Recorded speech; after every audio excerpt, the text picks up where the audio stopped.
Mesdemoiselles, mesdames et messieurs, chers amis internautes, bonsoir ou bonjour, tout dépend de l'heure à laquelle vous nous recevez chez vous. Faut-il dialoguer ou ne faut-il pas dialoguer? Voilà les questions qui divisent la grande communauté congolaise, c'est-à-dire les Congolais qui vivent en RDC et ceux de la diaspora. Faut-il que le pouvoir en place puisse dialoguer avec l'opposition ou vice-versa? Certains diront oui, d'autres diront non.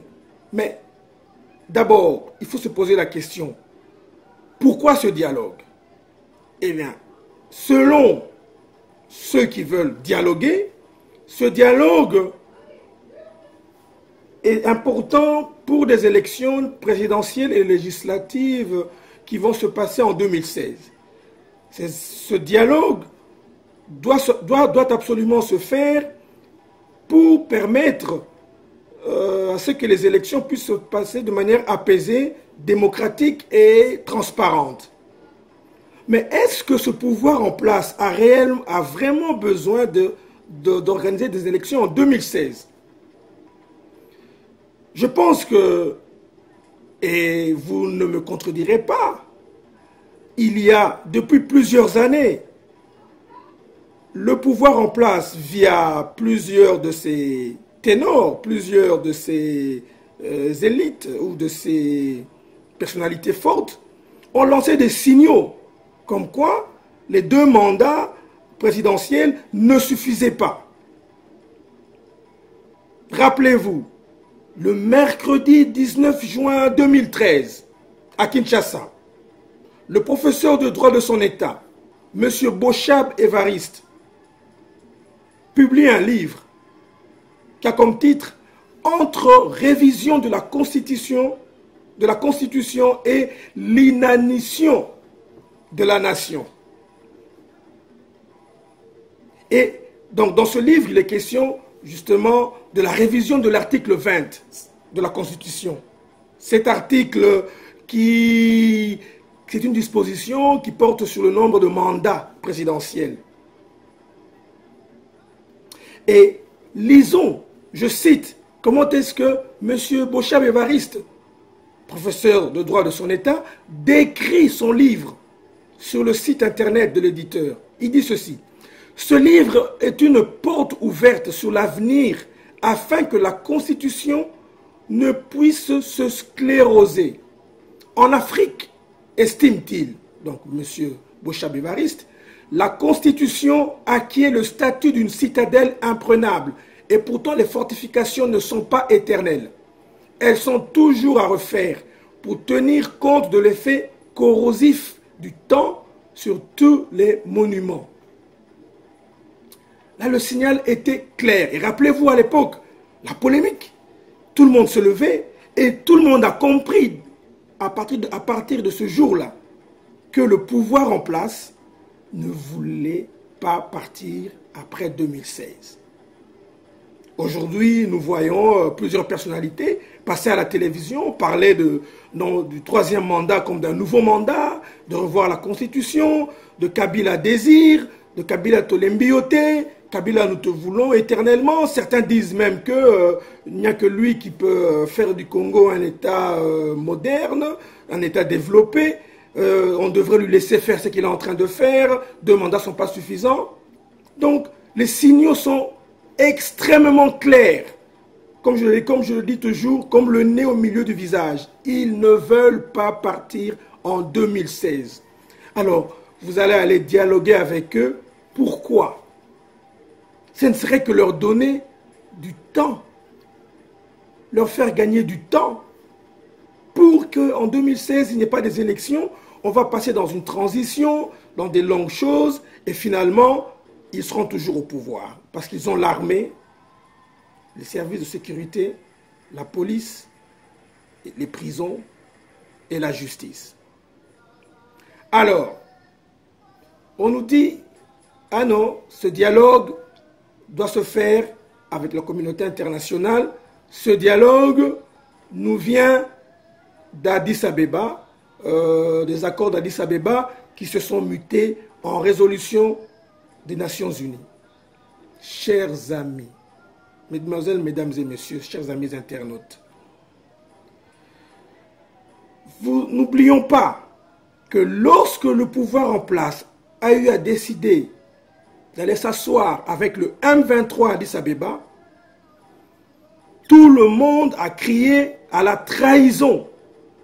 Rappelez-vous, parce que le M23, c'était un mouvement soutenu par le Rwanda, créé par le Rwanda, soutenu par le Rwanda et composé en majorité d'éléments rwandais. Et cela, il suffit de lire les différents rapports des Nations Unies, le fameux rapport de mi-mandat du groupe des experts en RDC qu'ils ont publié le 19 juillet 2013. Il est clair dans ce rapport, parce qu'ils étaient sur le terrain. Le M23 était un mouvement conçu par les Rwandais. Et ils étaient financés par le Rwanda. Des officiers rwandais étaient en contact avec des officiers du M23 qui eux-mêmes étaient des Rwandais. Tout cela se trouve dans les rapports de l'ONU. Lisons, s'il vous plaît, mesdemoiselles, mesdames et messieurs. Lisons. Ouvrons les livres, lisons. Donc, et rappelez-vous qu'à l'époque, le porte-parole du gouvernement actuel, du pouvoir en place, Monsieur Mende Lambert Omalanga, à l'époque où le M23 a commencé, nous étions en 2012, qu'est-ce qu'il a dit? Ils ont qualifié le M23 de force fictive mise en place par le Rwanda pour dissimuler ses activités criminelles en RDC. Là, je cite Monsieur Mende Lambert Omalanga, porte-parole du gouvernement. Toujours en 2012, toujours le même porte-parole. Il dira, pour Kinshasa, il n'est pas question de commettre une énième erreur en négociant avec les rebelles. Si nous convaincrons ce groupe-là, le Rwanda créera un autre groupe M24, M25, etc. On l'a vu. On a convaincu le CNDP et le Rwanda a créé aujourd'hui le M23. Ce sont des erreurs que nous ne sommes plus à même de commettre. Ça, c'est M. Mende Lambert Omalanga. Le chef de l'État actuel a demandé à tous les Congolais de se mettre derrière lui pour bouter l'ennemi dehors. Pas question d'aller s'asseoir avec ses ennemis-là. Celui qui ira s'asseoir avec ses ennemis sera considéré comme un traître. Ça, c'est le pouvoir en place qui a eu à le dire. Et rappelez-vous, le Premier ministre, M. Matata Mpoyo, juste quelques semaines après sa nomination, il avait exclu toute idée de négociation avec les rebelles. Il a dit, nous allons mettre à la disposition des forces armées de la RDC tous les moyens militaires nécessaires pour combattre le M23 et mettre militairement fin à la guerre au Nord Kivu. Et les chefs religieux d'ailleurs étaient très contents, ils ont soutenu cette façon de voir les choses. Et ils avaient même initié une pétition qu'ils avaient adressée au secrétaire général des Nations Unies pour justement dire que ce M23 c'était un groupe de criminels et que toute forme de négociation avec les rebelles, les qualifiant de criminels en RDC, ne serait pas une bonne chose. Pour dénoncer donc ce genre de... pour dénoncer le M23 et dénoncer toute personne qui va aller s'asseoir avec le M23 pour négocier avec eux. Et d'ailleurs, les massacres du 30 décembre des adeptes de Mukungubila le 30 décembre, le 31 décembre, à Lubumbashi d'abord, et puis à Kinshasa, puisque nous possédons les rapports de la Fédération des droits de l'homme. Les massacres ont commencé à Lubumbashi, et puis après, ces adeptes à Kinshasa ont réagi comme ils ont réagi, en allant à la télé et en allant au quartier général. C'est comme ça qu'il y a eu un deuxième massacre à Kinshasa. Et bien, ces massacres, c'est aussi à partir, toujours du M23, de la lettre que le prophète avait écrite en prenant le pouvoir au mot, en disant, voilà, comme vous avez dit qu'il ne faut pas négocier, je demande à tout Congolais de s'associer, de se mettre derrière le pouvoir en place pour bouter l'ennemi dehors. Et quelques semaines après, ce pouvoir est allé s'asseoir avec le M23 pour négocier. Et le prophète a écrit une deuxième lettre pour dénoncer cela, et c'est comme ça qu'il y a eu ces massacres. Donc, s'asseoir avec le M23 à Addis Abeba, les accords d'Addis Abeba, ce sont des accords de trahison. Parce que le M23, c'était le Rwanda, et c'était des Rwandais.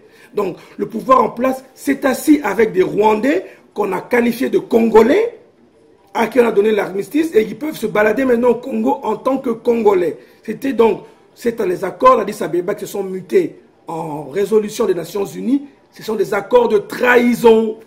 Et on ne peut pas donc baser le dialogue entre l'opposition et le pouvoir sur des accords de trahison. Voilà pourquoi nous estimons que ce dialogue n'est pas important. Et il ne sert à rien. D'ailleurs, je vais citer ici Maître Zachary Kenda de l'UDPS, lors de son passage à l'émission 200 de cloche. Je le cite. D'ailleurs, ça c'est Maître Zachary Kenda de l'UDPS qui dit ceci. Lors de son débat avec dans l'émission Son de cloche, 200 de cloche, il avait en face de lui donc un représentant du pouvoir en place. D'ailleurs, quand je parle du dialogue, c'est parce que je suis le poli du parti politique. Si ça dépendait de moi, je n'irais même pas au dialogue. Ça, c'est le parti et la discipline du parti exigeant. Je m'aligne derrière la décision des autorités de mon parti pour aller au dialogue. De mon point de vue, il n'y aura même pas de dialogue. Je ne vois pas ce que l'on va dialoguer, puisque vous avez dit que les élections étaient transparentes. Effectivement, on va dialoguer. Pourquoi? Pouvoir en place, organiser les élections et laisser la place à ceux qui seront élus. Vous voulez dialoguer pourquoi? Il n'y a pas de crise. Chaque année, dans le budget national, il était mis de côté 250 millions de dollars pour organiser les élections. Depuis 2011, nous sommes aujourd'hui en 2015. Si chaque année, on mettait 250 millions de dollars, on a assez d'argent. Monsieur Joseph Kabila et toute l'administration congolaise, où sont partis cet argent? Où sont partis ces millions de dollars qui étaient chaque fois comptabilisés dans le budget national de l'État? Le pouvoir en place ne veut pas partir. Dialoguer ne sert à rien. Aujourd'hui, ce qu'il faut, il nous faut des élections en 2016. Il n'y a pas de crise. Maintenant, là où je pense que, et ça c'est à mon humble avis, je pense que l'opposition congolaise n'a pas vraiment fait son travail, c'est qu'il fallait s'attaquer à la CENI. Parce que la CENI est censée être une structure indépendante et neutre, s'il vous plaît. Pas seulement indépendante, mais indépendante et neutre. Or aujourd'hui, la CENI, elle est indépendante, mais elle n'est pas neutre. Les représentants de l'opposition et de la société civile au sein de la CENI ne font pas leur travail. 17 000 $ par mois, ils s'engouffrent, ils reçoivent ces gros salaires, et voilà, ils oublient leur travail. Ils n'ont jamais dénoncé le dysfonctionnement de la CENI. Pourquoi? Ils se sont engraissés avec ces milliers de dollars qu'ils reçoivent tous les mois, plus les commissions et les frais de travail, frais de mission et j'en passe. Donc aujourd'hui, et c'est depuis 2013 et même bien avant, l'opposition aurait dû travailler sur la CENI, faire en sorte qu'à la CENI, que leurs représentants soient vraiment des personnes qui ont le souci du peuple et qui sont réellement dans l'esprit de leur parti. Et non pas des personnes qui sont là pour leur propre ventre, leur poche. Car aujourd'hui, c'est là qu'il fallait frapper, à la CENI. Si la CENI était réellement indépendante et neutre, le pouvoir en place aurait eu des sérieux problèmes. Des sérieux problèmes. Malheureusement, aujourd'hui, vous voulez aller dialoguer avec eux. Allez dialoguer, vous verrez que vous allez perdre votre temps. Et vous allez dialoguer, si c'est sur base des accords d'Addis Abeba, c'est sur base des accords de trahison. Parce qu'à Addis Abeba, le gouvernement est allé s'asseoir avec le M23 et a signé les accords avec le M23. C'était des Rwandais qui attaquaient le Congo. Ce n'était pas des Congolais qui attaquaient le Congo. Et eux-mêmes, le gouvernement, avant d'aller s'asseoir, ils avaient dit qu'ils n'allaient jamais aller s'asseoir avec le M23 parce que ça aurait été une trahison justement d'aller s'asseoir avec eux. Puis plus tard, ils l'ont fait. Donc, nous demandons à nos amis congolais de bien réfléchir. La situation risque d'être beaucoup plus grave et nous pouvons encore organiser les élections présidentielles et législatives. Nous avons encore le temps. Il faut frapper fort à la CENI. Vous devez rappeler vos hommes qui sont à la CENI et mettre d'autres personnes. Ainsi, nous pouvons contrôler. Il faut contrôler. C'est la CENI qu'il faut contrôler. Ce n'est pas il n'y a pas autre chose. C'est la CENI qu'il faut contrôler. Malheureusement, l'opposition congolaise voit les choses autrement. Parce que si vous voyez les choses comme cela, les choses auraient dû être déjà faites depuis très longtemps. Mais pendant ce temps, pendant que les Congolais se disputent, dialogue ou pas dialogue, dans l'Est, les massacres continuent. Ça n'a jamais cessé. Vous le savez tous très bien, le Rwanda et l'Ouganda, ils veulent investir une bonne partie du territoire congolais et en faire leur territoire. Et pour cela, il faut massacrer petit à petit les Congolais. Ils sont en train de vider un tonneau avec une cuillère. Mais ils prennent leur temps. Ils vident. Et ça va se vider. On continue à massacrer. Et on massacre les élites, les intellectuels, les leaders, toutes sortes de leaders. Leaders religieux, leaders économiques, leaders commerciaux. Et on massacre. Et on massacre. Et pendant ce temps, vous disputez sur la signification d'un mot, dialoguer, les synonymes et tout ça. Et sur des choses qui sont évidentes. Comme je l'ai dit, le pouvoir en place ne veut pas partir en 2016. Vous allez vous asseoir avec ce pouvoir. Vous parlez de quoi? À l'Est, là-bas, on vous massacre. Et vous ne parlez pas de ça. Dernièrement, au mois de mai, et là je parle, la MONUSCO est témoin de ce que je dis. Les commandos tanzaniens qui ont aidé justement le colonel Feu Mamadou à chasser le M23 au Rwanda et en Ouganda, ce commando a réussi à empêcher le massacre dans d'un village de Congolais par des soi-disant troupes de ADF Nalu. Mais quand ils sont venus pour ramasser ce commando armé, quelle était leur surprise de voir que il y avait deux officiers congolais, un lieutenant et un lieutenant-colonel et un sous-lieutenant. Congolais entre guillemets, des Banyamulenge. Et tous les militaires qui les accompagnaient, c'était des Banyamulenge, comme on les appelle, hein, comme on aime bien les appeler, les Banyamulenge. Donc, des militaires de FARDC. Des hommes du fameux général Mundos. Celui que même les hommes de Mamadou et les militaires congolais avaient accusé, soupçonné, accusé d'être l'assassin de Mamadou. Rappelez-vous, quand le colonel Mamadou est mort, les militaires congolais ont cherché ce général-là. Il s'est caché. Pendant plusieurs jours, il était en fuite. C'est le pouvoir en place qu'il a réhabilité. Et pour faire en sorte qu'il soit à l'aise dans l'Est, tous les hommes du colonel Mamadou sont à Kinshasa. Il n'y en a aucun à l'Est. On les a tous emmenés à Kinshasa.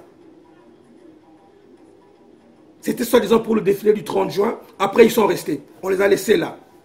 Parce que dans l'Est, on savait qu'ils pouvaient... Parce qu'eux, ils cherchent encore ce général-là. Pour eux, c'est lui qui a abattu leur général. Et ce général Moindo, qu'on appelle Mundos, Akitili ou Atikli, quelque chose comme ça, ce général-là, c'est lui qui est chargé de l'opération Sokola 1, Sokola 2. Nettoyage dans l'Est. Donc finalement, les massacres que l'on met sous le dos des ADF Lanou, ce sont les Rwandais, via leurs frères Banyamulenge, qui sont en train de le faire. Puisque comment expliquer les ADF Lanou? Ils sont au Congo, en Centrafrique, au Soudan, en Ouganda. Mais il n'y a qu'au Congo, ils prennent plaisir à aller massacrer des villages comme ça, et à violer des femmes, à mutiler des femmes. Est-ce que c'est normal? Non. Ce sont et justement, cette histoire-là a démontré, et si vous avez de la famille, toute personne qui connaît un membre de famille à Beni, appelez Beni, demandez à n'importe qui. Tout le monde à Beni le sait. On a trouvé, après avoir empêché ce massacre, les militaires qui étaient par terre, c'était des militaires de FARDC, et il y avait 2 lieutenants rwandais, Banyamulenge, comme on aime les appeler, un lieutenant-colonel et un colonel, des hommes de main de ce fameux général Mundos. Mais on les a enterrés, après on a transféré les corps à Goma, on les a enterrés avec Fast, soi-disant qu'ils sont tombés au combat et tout ça, alors qu'ils ont été abattus par le commando tanzanien de la MONUSCO, qui empêchait un massacre dans un village. Le général même de la police, le chef de la police congolaise, Bisengimana, s'est déplacé jusqu'à Goma pour enterrer ces gens-là. Vous trouvez ça normal? Lui, le chef de la police. Pourquoi il doit se déplacer jusqu'à Goma pour enterrer des militaires FARDC, alors que leur commandant est là, leurs officiers sont là, leurs généraux sont là? Parce que c'est un Banyamulenge comme eux. M. Tshisekedi, lorsqu'il était séquestré à l'aéroport de Njili, juste avant de partir, vous vous rappelez, lors des élections de 2011, à l'aéroport, lorsqu'on a empêché M. Tshisekedi de pouvoir sortir de l'aéroport, d'abord d'atterrir et puis de sortir de l'aéroport, il était séquestré par le général Bisengimana. Qu'est-ce qu'il a dit au général Bisengimana? Toi et ton ami, là, attendez, bientôt je vais vous renvoyer chez vous là-bas. Au Rwanda, non? Au stade. Hein? Pas au stade, mais à l'aéroport, c'est ce qu'il a dit. C'est ce qui a énervé même Bisengimana. Mais c'est le général Oleko qui l'a calmé. Alors vous allez aller vous asseoir avec des non-congolais. Tout Congolais aujourd'hui sait que le Congo est occupé. C'est un secret de polichinelle. Tout Congolais sait que le Congo est occupé. Tout Congolais aujourd'hui sait qui est ce non-Congolais, qui sont ces non-Congolais qui occupent le Congo. Et vous allez aller vous asseoir avec eux pour négocier, pour dialoguer. Vous allez dialoguer quoi? Allez vous asseoir avec eux, allez dialoguer. Vous verrez que vous allez perdre votre temps. Et eux vont gagner du temps. Et pendant ce temps, on continue à massacrer dans l'Est. Bientôt, c'est la province du Tanganyika qui va commencer les massacres parce que ce Mundos-là, il n'est plus là-bas à Beni. Il serait quelque part là-bas, dans le nord du Katanga, il paraîtrait. On nous signale déjà qu'il y a des militaires rwandais qu'on voit dans le parc, là. J'ai oublié le nom de ce parc qui se trouve dans le Katanga, où il y a plein de militaires. On a vu des militaires venus du Rwanda, comment dirais-je, aller se cacher dedans et s'entraîner. Et ils ont commencé à faire ça depuis longtemps. C'est pour ça qu'en 2012, le conservateur de ce parc a été abattu. On n'a jamais su par qui. Comme ça. Il était à moto, il revenait d'une visite, boum, on tire sur lui. Le conservateur du parc, en 2012. Abattu comme ça. Pas par des voleurs, pas par des pillards, juste abattu. On sait très bien au Congo, dans l'Est, quand quelqu'un est abattu, pourquoi il est abattu, par qui il est abattu. Donc il ne faut pas perdre de vue le fait que le Congo est occupé. On vous massacre. Et on vous jette dans des fosses communes pour vous enterrer comme des animaux. Nous avons interviewé l'ancien gouverneur du Congo, du Zaïre, de Kinshasa, le gouverneur Kabaïdi Wakabaïdi. Il a été clair. Il a commencé à travailler au gouvernorat en 65 comme échevin des travaux publics. Et en 85, 84, 85, il est passé gouverneur de la ville de Kinshasa. Donc il connaît bien la ville, le gouvernorat. Il n'a jamais été question au Zaïre des fosses communes remplies et des indigents enterrés de cette façon-là. Jamais. Pour les indigents, le gouvernorat avait des ateliers où on fabriquait des cercueils et on allait les enterrer. Donc, ces fosses communes-là, ce sont des fosses communes des gens qui sont abattus, comme on est en train de vous massacrer là, comme on nous massacre actuellement les Congolais. Et quand le ministre de la Justice, Tambwe Mwamba, convoque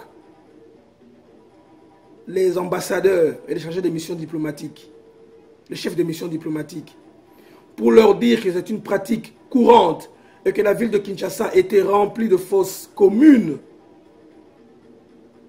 c'est très grave. Aujourd'hui, on n'en parle pas, mais il faut en parler. Monsieur Tambwe Mwamba devra montrer aux Congolais où sont ces fosses communes, parce que maintenant, ils ont compris qu'ils ont commis une bêtise.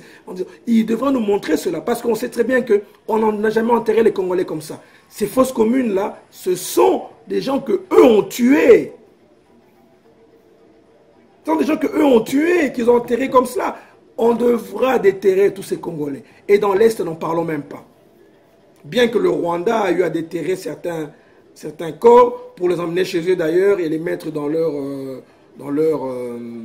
mémorial là, du génocide pour remplir, pour faire qu'il y ait un grand nombre d'ossements et de cadavres et tout. Il y a toujours plein de fosses communes dans la partie est du Congo, jusque à l'équateur. Allez demander aux gens de Mbandaka. Ils vont vous dire ce que l'AFDL a eu à faire. Donc, mesdemoiselles, mesdames et messieurs, dialogue ou pas dialogue, à mon humble avis, je dirais, le dialogue ne sert à rien. Et d'ailleurs même, le dialogue ne sert à rien parce que le pouvoir en place a été très clair dans ses revendications. Ils ne veulent pas partir en 2016. Et ils feront tout pour rester. Donc il va falloir trouver d'autres moyens pour les mettre dehors. Merci de nous avoir reçus chez vous et de nous avoir suivis. C'était pour Code 243 à partir de Washington DC, aux États-Unis. Freddy Monanga, votre serviteur, et je vous donne rendez-vous prochainement, toujours pour un autre magazine de Code 243, le son du Lokolé. Quand il sonne, vous devez savoir qu'il y a des nouvelles, qu'il y a des choses importantes. Le Lokolé a sonné et j'ai apparu. Nous allons attendre le prochain son du Lokolé. Au revoir et à bientôt.